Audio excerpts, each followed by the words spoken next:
Olá, sejam bem-vindos. Estamos de volta no canal Palavra aqui da Vida do Homem. Você é nosso convidado para continuarmos aprendendo a Palavra de Deus. E hoje nós vamos falar acerca do presbítero, dando sequência ao estudo sobre obreiros. Então falamos já sobre o auxiliar, sobre o diácono, e hoje vamos falar sobre o presbítero. O que é o presbítero? A palavra presbítero significa ancião ou mais velho. Ele era responsável pela observância da justiça e de acordo com os costumes gregos. No Novo Testamento, ele era responsável por congregações e pelo ensino da palavra. Daí um dos motivos pelos quais, em algumas denominações, o presbítero também pode ser equiparado ao pastor, inclusive dirigindo a congregação. É importante notar que, neste sentido, o presbítero também vai ser responsável como dispenseiro, que tem acesso à dispensa, né? É ele quem vai trazer ali, em muitos momentos, a palavra, a doutrina, o ensino, de acordo com a necessidade da obra. Só que para ser um presbítero é necessário preencher algumas qualidades. Primeiro, ele tem que ser irrepreensível, ou seja, aquele que não dá direito de ser repreendido por ninguém. Ele busca ser em tudo o exemplo, o modelo. Ele precisa ser marido de uma só mulher, né? Observação, na verdade, isso aí deveria ser para todos, né? Não só para o presbítero, não só para o diácono, não só para o auxiliar. Isso deveria ser para todos. Ele tem que ter uma única mulher. Terceiro, ele tem que ser respeitável. Quarto, ele tem que ser hospitaleiro. Tem que ser apto para ensinar. Tem que governar bem a sua família. Tem que ser pacífico e não pode ser apegado ao dinheiro ou avarento. Então, são qualidades que vão compor a pessoa do presbítero. Uma pessoa que seja como um exemplo, que seja um modelo, que não esteja envolvida em escândalos, envolvida com problemas, que não tenha um mau testemunho, que não seja avarento, mas que seja um servo de Deus, que esteja apto para ensinar e para servir a Igreja de Cristo. Isso é um ponto extremamente importante e necessário para aqueles que desejam o presbitério. O que ele não pode ser? Veja, ele não deve ser apegado ao vinho, então ele não deve beber, ele não deve ter vínculo com bebidas, ele não deve estar sob o efeito de álcool, ele não deve ser violento, ele não deve ser orgulhoso, ele não deve ser briguento, desonesto, avarento e insubordinado. Essas características, elas fazem parte de pessoas que não têm como servir a Deus em nenhuma dessas posições. Não se pode ter uma liderança, uma pessoa que compõe o ministério, que seja uma pessoa, por exemplo, insubordinada. Uma pessoa que não sabe respeitar quem está acima ou quem está abaixo, né? Uma pessoa que não tem ali a capacidade de obedecer à hierarquia. Não pode ser alguém avarento para que não corrompa-se e caia na cilada do inimigo. E logo, por consequência, também não pode ser desonesto. Não pode ser alguém que se envolva em brigas. Não pode ser uma pessoa orgulhosa. Lembre-se que o orgulho foi um dos pecados, ou foi o pecado que conduziu Satanás à queda, né? Então, o orgulho não é uma coisa que você deva cultivar no sentido de ser o seu único foco ou objetivo, né? Tem que tomar cuidado com isso. Então, são características que aquele que exerce o presbitério precisa arrancar da sua vida. Ele não pode ter esse tipo de índole, esse tipo de sentimento, esse tipo de situação. Ele precisa ser uma pessoa íntegra. Referências que nós temos aqui, tá certo? Por ser encarregado da obra de Deus, é necessário que o bispo seja irrepreensível, não orgulhoso, não briguento, não apegado ao vinho. Veja que são as qualidades que a gente tratou. E ela tem uma referência para nós, que é Tito, capítulo 1, versículo do 7 ao 9. Né? Então, é importante a gente trazer essas referências para que você entenda que isso não é uma coisa que foi criada pela igreja A, B ou C. Isso é uma coisa bíblica.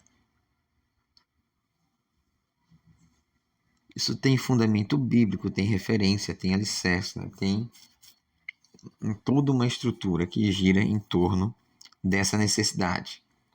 Não deve ser apegado ao vinho, não deve ser violento, tem que ser pacífico, tem que ser amável, não pode ser apegado ao dinheiro, tem que governar bem a casa, tem que governar bem os filhos, tem que ter dignidade, tá? Porque se ele não tiver essas características, se ele não consegue governar a casa, então também não poderá governar a igreja de Deus no sentido de cuidar da igreja, tá? No sentido de cuidar. Lembre-se que ninguém governa a igreja a não ser Cristo. Os homens administram. Não pode ser recém-convertido para que não pode ser recém-convertido para que não se ensoberbeça e caia na mesma condenação que caiu o diabo. Lembra lá da questão do orgulho? Então, por achar que era alguma coisa, corrompeu-se e perdeu-se. Então, tem que ser uma pessoa que seja moldada, provada, estruturada, que seja apta para poder realizar a obra de Deus. Não é qualquer pessoa. Também deve ter boa reputação perante os de fora, para que não caia em descrédito nem na cilada do diabo. 1 Timóteo 3, do 3 ao 7. Então, o que é essa boa reputação? É o testemunho, né? Não adianta você ter um nome dentro da igreja e um nome fora da igreja. Não adianta você ter uma vida dentro da igreja e uma vida fora da igreja. Precisa ser a mesma pessoa dentro e fora, porque você trará uma reputação sobre a sua pessoa, sobre a sua história. E esta reputação precisa ser a reputação de um homem de Deus, de um servo de Deus, de alguém que é irrepreensível para exercer a obra de Deus com amor, com modéstia, com humildade e com capacidade plena para servir a Deus diante da igreja, tá? Não seja homem de duas vidas, não seja um presbítero de várias capas, seja um servo de Deus. Ele também vai auxiliar diretamente ali o pastor. Então, é o auxiliar direto do pastor e deve estar apto para substituí-lo ou representá-lo sempre que necessário. Então, o pastor não poderá estar no culto, o presbítero conduzirá o culto. O pastor não poderá ir pregar, o presbítero irá representá-lo. O pastor não poderá estar presente no culto de doutrina, o presbítero doutrinará a igreja. Então, ele é o auxiliar direto do pastor e precisa estar apto para corresponder à necessidade da igreja e do seu pastor. Então, ele precisa conhecer a palavra, a liturgia do culto, estar pronto para ensinar e exortar a igreja e deve ser um suporte e apoio ao anjo da igreja. Então, quando o pastor precisa de alguma coisa, ele deve procurar o seu presbítero, o seu auxiliar direto. E o seu auxiliar tem que estar ali pronto para atender a necessidade do pastor e, por consequência, da igreja de Cristo. Então, tem diácono que não pode ser um presbítero porque não preenche esses requisitos. Tem auxiliar que não tem como ser um diácono, porque não preenche os requisitos. Tem presbítero que não dá para ser evangelista, porque não preenche os requisitos. Então Deus chamou a cada um dentro do seu propósito, e dentro deste propósito você servirá a Cristo. Então, funções: resolver conflitos. Então, alguns que tinham descido da Judéia ensinavam assim os irmãos: se não vos circuncidardes conforme o uso de Moisés, não podeis salvar-vos. Tendo dito Paulo e Barnabé, não pequena discussão e contenda contra eles, resolveu-se que Paulo e Barnabé e alguns dentre eles subissem a Jerusalém aos apóstolos e aos anciões sobre aquela questão. Então, os anciões aqui são presbíteros. E qual era a briga? Era se, para salvar-se, era necessário ou não circuncidar-se, tendo em vista que o judeu era circuncidado e o gentil não. E ali entendeu-se que nem a circuncisão e nem a incircuncisão têm expressividade na cruz de Cristo. A cruz de Cristo, ela une gregos e judeus, e não circuncisos e incircuncisos no sentido de ter uma marca no corpo. É além disso. A cruz é para todos que alcançarem a graça.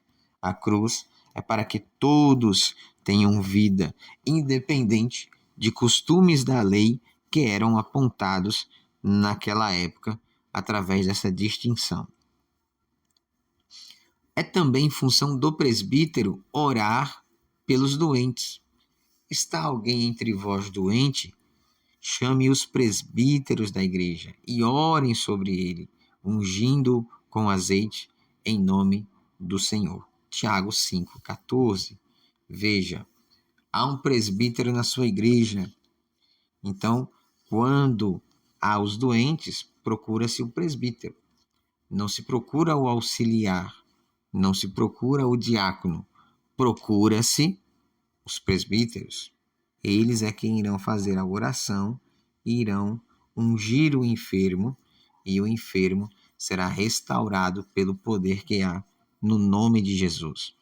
Nem o presbítero por si só faz alguma coisa, nem obreiro ou homem algum por si só faz alguma coisa, mas há uma instituição, há uma ordenança, há um princípio. Procure os presbíteros da igreja e orem sobre ele, ungindo. Então, isso é uma recomendação da palavra de Deus. Também está a capacidade para apacentar. Apacentai o rebanho de Deus, que está entre vós, tendo cuidado dele, não por força, mas voluntariamente, nem por torpe ganância, mas de ânimo pronto, nem como tendo domínio sobre a herança de Deus, mas servindo de exemplo ao rebanho. 1 Pedro 5, 2 e 3. Então ele pode apacentar ali a igreja de Cristo, dependendo ali da situação, da condição, da necessidade. Então tem muitas igrejas que são dirigidas por presbíteros e não há problema nenhum nisso. Ele tem essa capacidade, deve ter esta capacidade, né? Porque já é uma coisa que é da natureza do presbítero. Esse presbítero amanhã pode ser um pastor, então ele já está exercendo. Agora, porém, observe que há algumas observações. Ele não vai apacentar o rebanho por força, mas voluntariamente. Ele não vai agir por ganância, mas com amor, com ânimo, com alegria, com carinho.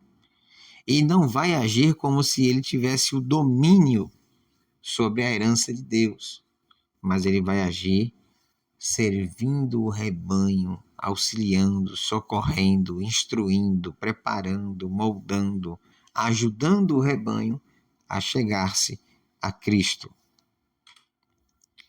Ministério da oração e palavra. E os 12, convocando a multidão dos discípulos, disseram: não é razoável que nós deixemos a palavra de Deus e sirvamos as mesas. Escolhei, pois, irmãos dentre vós, 7 homens de boa reputação, cheios do Espírito Santo e de sabedoria, aos quais constituamos sobre este importante negócio. Mas nós perseveremos na oração e no ministério da palavra. Atos 6, do 2 ao 4. Então, observe que o presbítero ele fica ali incumbido do ministério da oração e da palavra, de trazer uma palavra de esperança, uma palavra de consolo, uma palavra de conforto, uma palavra de exortação, de correção, uma palavra que ajude a igreja a estar na presença de Deus em espírito, em santidade, em paz, em amor. Então, ele tem que ter ali uma palavra para atuar diretamente sobre a igreja. É necessário que ele se dedique à oração e à palavra. Veja que aqui ele começa a separar o que é que o presbítero faz, o que é que o diácono faz. E ele começa a colocar ali cada um destes homens, ou cada uma dessas funções, as suas respectivas e importantes necessidades para servirmos a Cristo. Conclusões. O obreiro que quer servir a Deus deve esforçar-se para fazer o seu melhor, não o impossível, mas o melhor, aquilo que é digno. Servir a Deus é um privilégio, mas tem um alto preço. Este preço será cobrado de todos aqueles que querem esse ofício. Então sirvam a Deus, busquem a Deus, se esforcem para fazer o melhor que você pode, da forma que você pode. Você não precisa fazer o impossível, você só tem que fazer aquilo que lhe cabe, que lhe compete, da melhor forma, da melhor maneira, que com certeza Deus o abençoará de uma maneira extraordinária. Que o bom Deus continue te abençoando e te guardando, em nome de Jesus.